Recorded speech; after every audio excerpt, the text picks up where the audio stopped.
झांसी में दर्दनाक हादसा हुआ। मेडिकल कॉलेज के चिल्ड्रन वार्ड में 10 नवजात बच्चे जिंदा जल गए। सोचिए जरा, 10 नवजात बच्चे, इनमें से 3 के तो शवों की अभी तक शिनाख्त भी नहीं हो पाई है। 10 बच्चों की मौत हुई। सोचिए जरा, उन परिवार वालों का सोचिए जरा, वार्ड की स्थिति देखिए। जब यहां पर आग लगी थी उस वक्त क्या हालात रहे होंगे।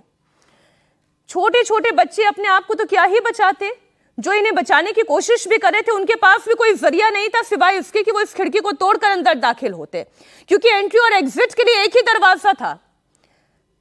और लापरवाही की इंतहा देखिए कि फायर ऑडिट तक नहीं हुआ इस वार्ड का, या हो सकता है पूरे अस्पताल का ही ना हुआ हो, लेकिन इस वार्ड का तो कतई नहीं हुआ था, क्योंकि जब फायर एक्सटिंग्विशर उठाकर चलाने की कोशिश की गई तो वो फायर एक्सटिंग्विशर तक नहीं चला।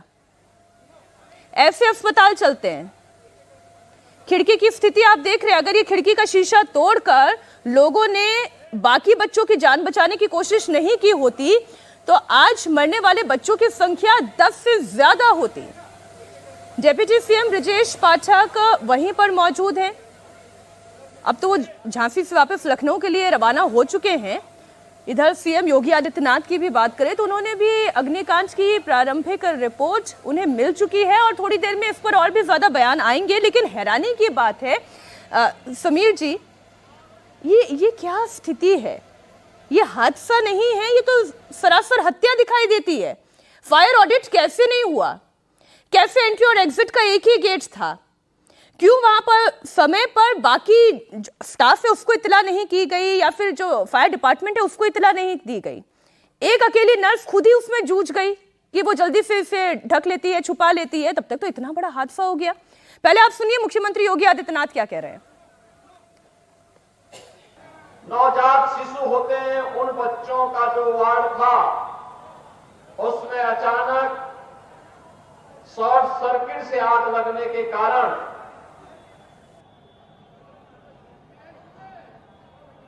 वहां पर एक दर्दनाक घटना घटित हो गई थी। 10 मासूम बच्चे उस अग्निकांड की चपेट में आ गए थे। वहां पर शेष 54 बच्चों को सुरक्षित निकाला जा सके और उन बच्चों को उपचार की व्यवस्था दी जा सके, इसकी व्यवस्था में देर रात्रि से ही हम लोग लगे थे और रात्रि में ही स्वास्थ्य मंत्री और प्रदेश के डिप्टी सीएम श्री ब्रजेश पाठक जी भी वहां पहुंच गए थे और 10 बच्चों की वहां दुखद मौत हुई है। शेष बच्चे सुरक्षित हैं। वहां पे स्वास्थ्य विभाग की पूरी टीम, मेडिकल कॉलेज की पूरी टीम, प्रशासन और पुलिस प्रशासन की पूरी टीम सभी को सुरक्षित निकालने में सफल रही। लेकिन मेरी संवेदना उन सभी परिजनों के प्रति है जिन्होंने अपने मासूम बच्चों को खोया है। हमारे सहयोगी विशाल प्रताप सिंह लगातार झांसी से लाइव हमारे साथ जुड़े हुए हैं। कल रात से ही वो रिपोर्ट दिखा रहे हैं। विशाल, जो NICU यानी कि जहां पर छोटे छोटे नवजात बच्चों को रखा जाता है, उसकी तस्वीरें देखकर ही पता चलता है कि कितनी घोर लापरवाही रही होगी कि वहां ब्लास्ट हो गया और पूरा का पूरा वार्ड जलकर खाक हो गया। फायर एक्सटिंग्विशर्स तक ने काम नहीं किया।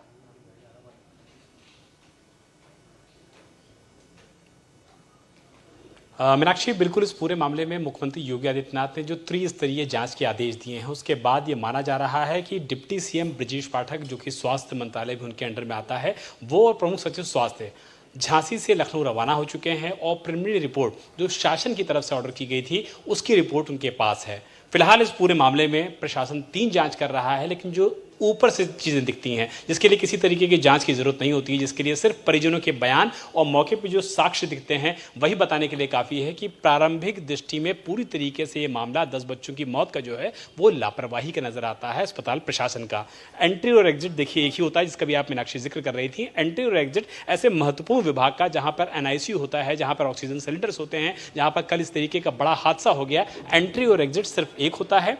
अंदर जिस तरीके से आग लगती है और उसके बाद पूरा जो परिसर है, जिस परिसर के बाहर इस समय हम मौजूद हैं, पूरा परिसर धू धू करके जलने लगता है और एंट्री और एग्जिट एक होने की वजह से अंदर पूरा सफोकेशन हो जाता है। बहुत सारे बच्चों के बारे में ये भी बताया जा रहा है कि उनकी दम घुटने से मौत हुई और उसके बाद जो आग है वो विकराल रूप लेते हुए बच्चों को अपने आगोश में ले लेती है। अगर आप ऊपर का निशान देखेंगे मीनाक्षी, ऊपर के निशान में आपको नजर आ जाएगा कि किस तरीके के ब्लैक स्पॉट्स बने हुए हैं, जो कि आमतौर पे ज्यादा धुआं निकलने के बाद यहां से किसी भी जगह से निकलते हैं। और उसके ठीक नीचे वो खिड़कियां हैं जिसकी मदद से परिजनों ने इन खिड़कियों को तोड़ा है और उसके माध्यम से वो अंदर गए हैं और लोगों को अंदर लेके गए हैं, क्योंकि जो अंदर नर्स की संख्या थी वो महज 3 थी। उसमें से एक नर्स के बारे में बताया जा रहा है कि वो मेहनत कर रही थी, बच्चों को रेस्क्यू करने की कोशिश कर रही थी और बाकियों के बारे में बहुत अच्छी जानकारी नहीं आई है जिसको कि कैमरे पे शेयर किया जा सके।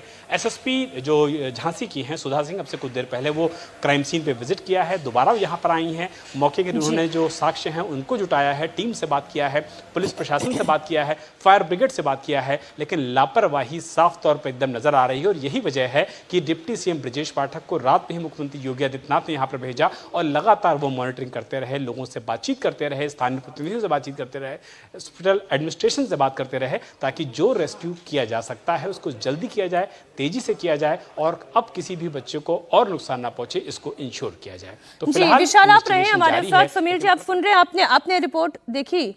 विशाल जो रिपोर्ट दिखा रहे हैं बहुत दुर्भाग्यपूर्ण है। और जब रात को यह घटना सुनी तभी से लग रहा था कि मतलब किस तरीके से घटना घटी है। और देखिए एक बच्चों के साथ घटना घटी, 10 बच्चों के साथ, और ये न्यू बॉर्न बनाया हुआ था, नया बना हुआ था।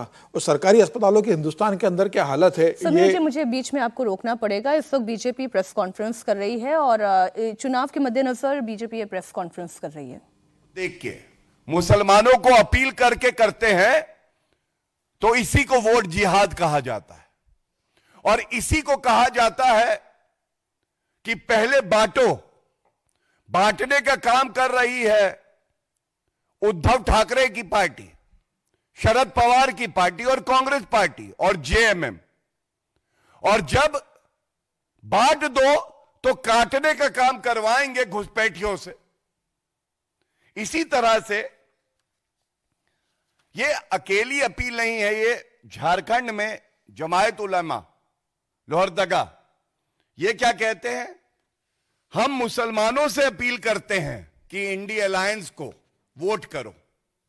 महाराष्ट्र से लेकर झारखंड तक मुसलमानों को अपील हो रही है कि आप वोट करिए और वोट करिए इंडिया अलायंस के लिए। तो ये आज पूछा जाएगा और मजबूती से पूछा जाएगा, कृपया करके ये बताइए, ये वोट जिहाद नहीं है तो और क्या है, संविधान का उल्लंघन नहीं है तो और क्या है, मॉडल कोड ऑफ कॉन्डक्ट का वायलेशन नहीं है तो और क्या है, रिप्रेजेंटेशन ऑफ पीपल्स एक्ट का वायलेशन नहीं है तो और क्या है। और इसके साथ एक बात और स्पष्ट करनी पड़ेगी। देखिए, कल झारखंड में मैं स्वयं था और भगवान बिरसा मुंडा जी की 150वीं 150th जयंती थी। क्या सीख थी भगवान बिरसा मुंडा की, कि अपनी माटी के लिए हम प्राण न्यौछावर कर देंगे। और किस तरह से माटी की लड़ाई में जेएमएम और कांग्रेस पार्टी घुसपैठियों को लाके कह रही है माटी भी लो, और कांग्रेस पार्टी के प्रभारी हैं झारखंड के गुलाम मीर, इनके शब्दों को मैं शब्दशाप आपके समक्ष रखता हूं। क्या कहते हैं ये, 1 दिसंबर से गैस सिलेंडर सिर्फ 450 में मिलेगा, ना उसमें हिंदू देखा जाएगा, ना मुसलमान देखा जाएगा, ना घुसपैठिया देखा जाएगा, ना घुसपैठिया देखा जाएगा। तो ये कहा जाएगा ऐसी क्या है मजबूरी, जेएमएम, कांग्रेस, महावसूली अघाड़ी कि घुसपैठिए है जरूरी। ऐसी क्या है तुम्हारी मजबूरी कि घुसपैठिए है जरूरी, ये पूछा जाएगा। और मैं एक बात बहुत स्पष्टता से कह दूं, माटी की जब बात करते हैं, इसी तरह से महाराष्ट्र में भी वोट जिहाद के साथ एक सोच को महावसूली अघाड़ी आगे बढ़ा रही है, जो मराठी मानुष है, जो हिंदू है, उनकी जमीन कब्जाओ, वक्फ बोर्ड को दे दो।